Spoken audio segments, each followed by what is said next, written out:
আসসালামাইকুম। মেরাজ ইসলামের সবচেয়ে অলৌকিক একটা জিনিস, এবং মোহাম্মদ সাল্লাল্লাহু যখন এই ঘটনা বর্ণনা করলো, বেশিরভাগ লোক কাছে এটা কিভাবে সম্ভব? দুইটা প্রশ্ন অনেকের মাথায় আসছিল, ঠিক না? প্রথম সেটা হচ্ছে যে আচ্ছা, এই মক্কা থেকে ওদিকে বাইতুল মুকাদ্দাস গেল এবং সেখান থেকে 7 আসমান পাড়ি দিয়ে গেল, বিভিন্ন নবী রাসূলের সাথে দেখা হইলো, তারপরে হচ্ছে জান্নাত জাহান্নাম দেখলেন, আল্লাহর কাছ থেকে উপহার হিসেবে নামাজ পেলেন, আবার চলে আসলেন যেই জায়গা থেকে গেছেন সেই জায়গায়। কিভাবে সম্ভব? তো দুইটা প্রশ্ন। তার মধ্যে প্রথম হচ্ছে যে সময়টা ওইখানে এত কিছু কিভাবে হইলো, আর এখানে তো কোনো টাইমে দেখা যাচ্ছে যে গেল না, এটা ফার্স্ট। আর দ্বিতীয় যে প্রশ্নটা আসে সেটা হচ্ছে যে এত লম্বা দূরত্ব উনি আসলে কত বেগে এবং কিভাবে গেলেন, আর ফিরে আসলেন না কিভাবে? এই দুইটা প্রশ্নে আজকে আমরা ইনশাআল্লাহ ব্যাখ্যা করার চেষ্টা করব। তার আগে একটা জিনিস বলে রাখি, যে অলৌকিক ব্যাপারগুলো কিভাবে হয় এটা আল্লাহই ভালো জানেন। আমরা তো হচ্ছে আবু বকর সিদ্দিক রাদিয়াল্লাহু তাআলা আনহুর মতো, যিনি মুহাম্মদ সাল্লাল্লাহু আলাইহি ওয়াসাল্লাম বলছেন সাথে সাথে বিশ্বাস করছেন, আমরা বিশ্বাস করি এবং এই জন্য উনি সিদ্দিক। কিন্তু তারপর ইসলামের একটা সৌন্দর্য হচ্ছে যে যে কোনো জিনিসের ব্যাখ্যা খুঁজতে আল্লাহ নিজে হচ্ছে যে মুমিনদেরকে উৎসাহিত করছেন যে তোমরা ভাবনা চিন্তা করো, এবং বিভিন্ন জায়গায় আল্লাহ তার নিদর্শন ছড়াই দিয়েছেন। তা আমরা সেইটা ব্যাখ্যা করার চেষ্টা করবো যে বিজ্ঞান এখন পর্যন্ত যে জায়গায় গেছে সেইখানে এই ঘটনাটার প্রথম অংশটাকে কিভাবে ব্যাখ্যা করা যায়। প্রথম অংশটা হচ্ছে যে মুহাম্মদ সাল্লাল্লাহু গেলেন এবং ওইখানে এত ঘটনা ঘটলো, অথচ এখানে এসে দেখা গেল যে সময় সেরকম অতিক্রান্তই হয়নি। তার মানে সময়ের যে ব্যাপারটা এইটা এরকম চেঞ্জ হলো কিভাবে? তো এইটা ভালো করে বুঝতে গেলে আমাদের প্রথম যে জিনিসটা মাথায় রাখতে হবে, আইনস্টাইনের একটা থিওরিতে যেতে হবে।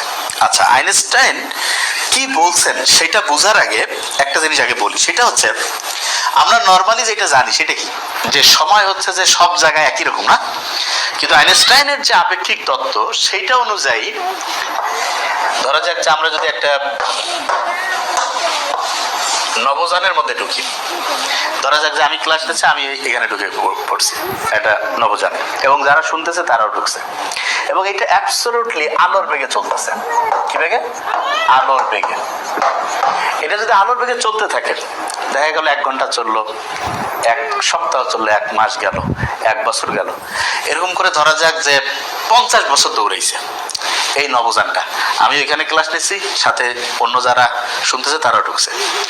50 বছর ঘোরাটুরা করে আমি আবার যদি এখানে পৃথিবীতে আসি, আসার পরে দেখবো আমার যে ছোট ভাই আছে ডক্টর নোবেল, ওর বয়স এখন 28-27 হবে, আরো 50 যোগ করলে যেটা হয় 75-80 হয়ে যাবে, অথচ আমরা যেই বয়সে ঠিক সেই বয়সে থাকবো।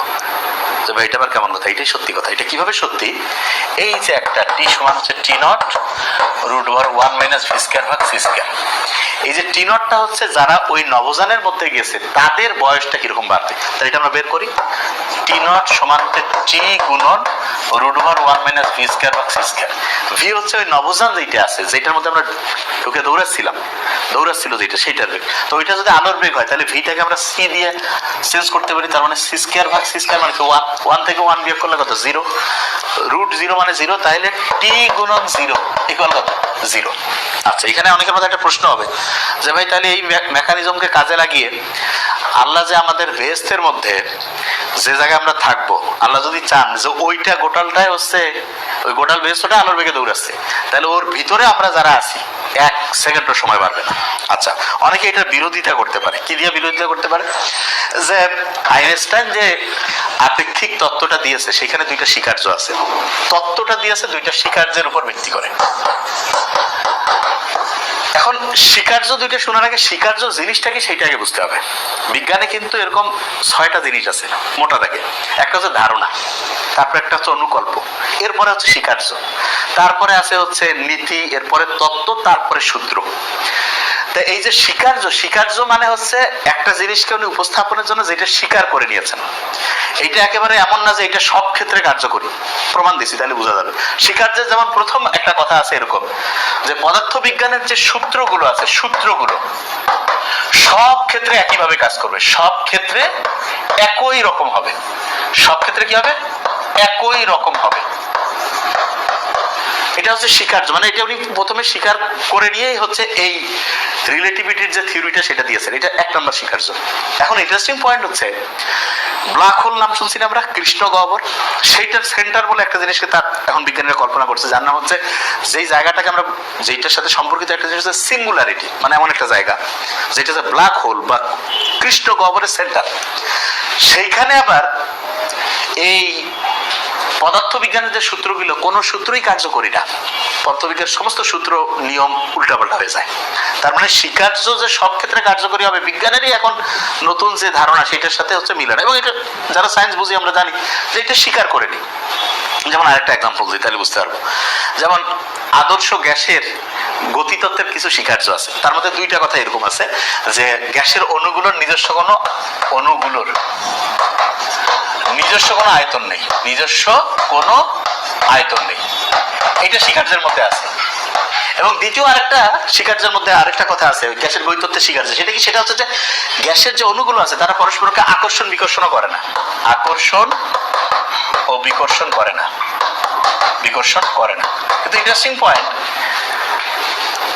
ওটা হচ্ছে যে ভ্যান ডার ওয়ালস, বিজ্ঞানী ভ্যান ডার ওয়ালস এসে বললেন যে না, এই দুইটাই আসলে ঠিক না। অণুগুলোর নিজস্ব আয়তন আছে, খুবই সামান্য কিন্তু আছে, এবং গ্যাসের অণুগুলো একজন আরেকজনকে আকর্ষণ করে। তার মানে স্বীকার্যতে যে কথা আছে এইটা যে 100% ওর বাইরে কেউ যাইতে পারবে না, এইটা একটা সম্পূর্ণরূপে একটা আমাদের ভুল ধারণা, এটা ঠিক না। স্বীকার্যের মধ্যে আমরা স্বীকার্যটা আমরা স্বীকার করে নিয়ে একটা জিনিসকে উপস্থাপনের জন্য, একটা মডেলকে হচ্ছে সামনে আনার জন্য এটাকে আমরা ধরে নিই, এই জিনিসটা মাথায় রাখতে হবে। আচ্ছা, এখন প্রথম তাহলে যে সবগুলো একই রকম ভাবে কাজ করবে এটা কিন্তু সব ক্ষেত্রে হয় না। এবং দ্বিতীয় যে জিনিসটা আছে সেটা কি? সেটা হচ্ছে যে উনি বলছে যার ভর আছে সেটা কখনো আলোর বেগে দৌড়াইতে পারবে না, অথবা বলা যেতে পারে যে আলোর চেয়ে দ্রুত বেগে কোনো দিনই যাইতে পারবে না। এটা হচ্ছে ওনার দ্বিতীয় স্বীকার্য। এখন কেউ যদি কয় যে উনি স্বীকার্যের মধ্যে এই দুইটা কথা বলছে, মানে এই দুইটা একেবারে চিরন্তন সত্য, মোটেই না। কেননা মুহাম্মদ সাল্লাল্লাহু আলাইহি ওয়াসাল্লাম যে গেলেন যে রাস্তায় সাত আকাশ পার হয়ে, এটা আলোর চাইতে দ্রুত বেগে অবশ্যই গেছেন, এটা আমরা বুঝতে পারি, কারণ আমরা বিশ্বাস করি এটা।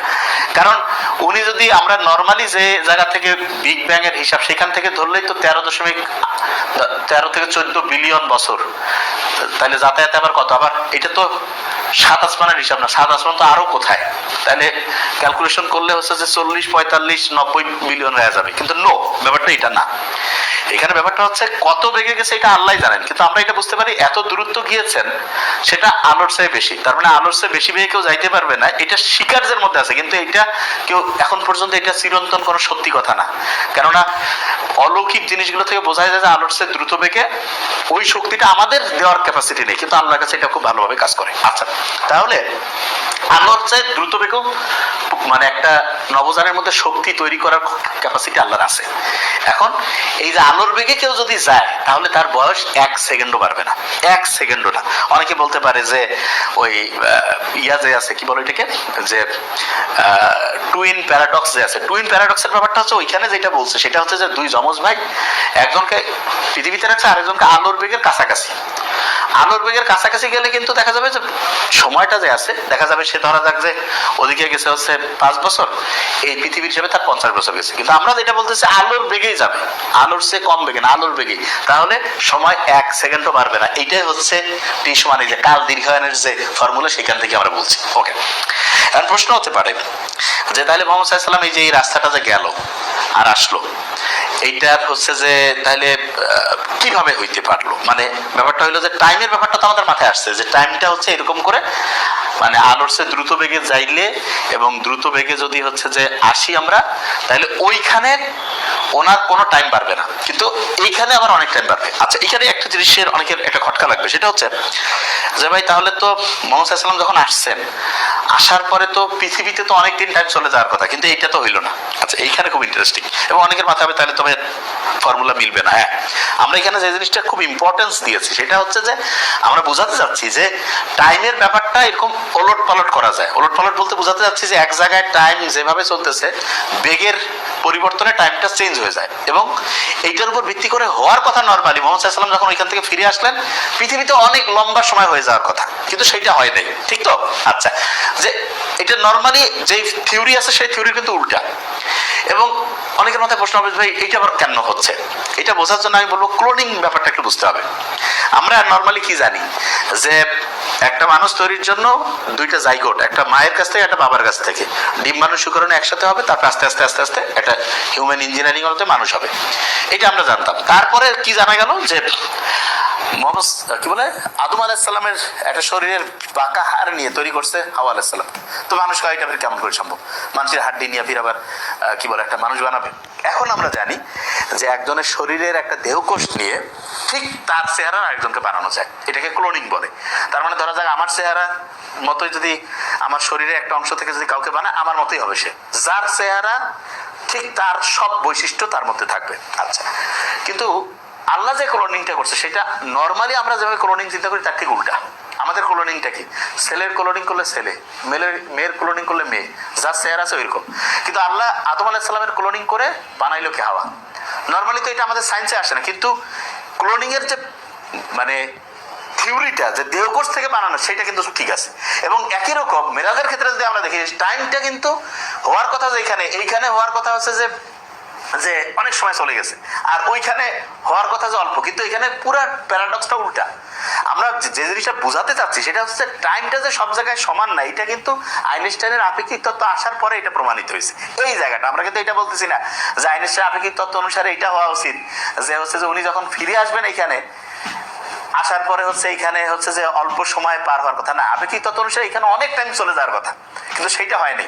তার মানে ক্লোনিং এর ক্ষেত্রে যেরকম একদম স্বাভাবিক ঘটনার উল্টা ঘটছে, এখানেও স্বাভাবিক ঘটনার উল্টা। কিন্তু এখানে ইম্পর্টেন্ট জিনিস কোনটা? ইম্পর্টেন্ট জিনিস হচ্ছে যে আল্লাহ হচ্ছে যে ওই টাইমের যে ব্যাপারটার যে পার্থক্য আছে সেইটা যে আমরা এখন আপেক্ষিক তত্ত্বতে এইটা শুধু প্রমাণ করতে পারছি, কিন্তু আল্লাহর ওই সাইজটা আমাদের মাথায় নেই যে এটা কিভাবে হইলো, যে আলোর সে দ্রুত গেল, আবার অতগুলো ঘটনা ওইখানে ঘটলো, পৃথিবীতে আবার হচ্ছে যে দেখা গেলো টাইম বাড়লো না। এইটা সম্বন্ধে এখন কোনো ধারণা আমাদের।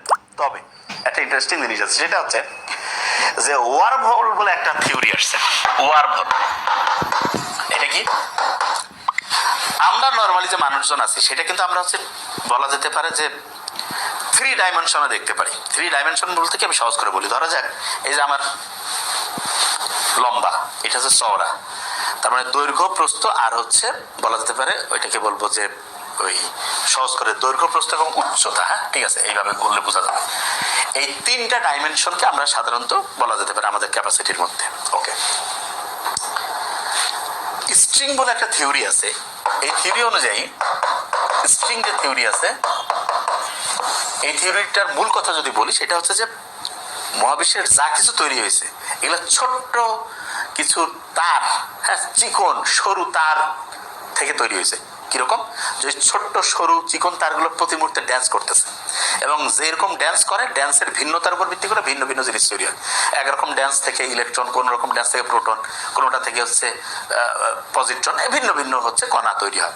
আর অনেকে বলবে যে ভাই ওই তারগুলো আবার কেমন? তারগুলো হচ্ছে পরমাণুর চাইতে ছোট। আর পরমাণু কত ছোট?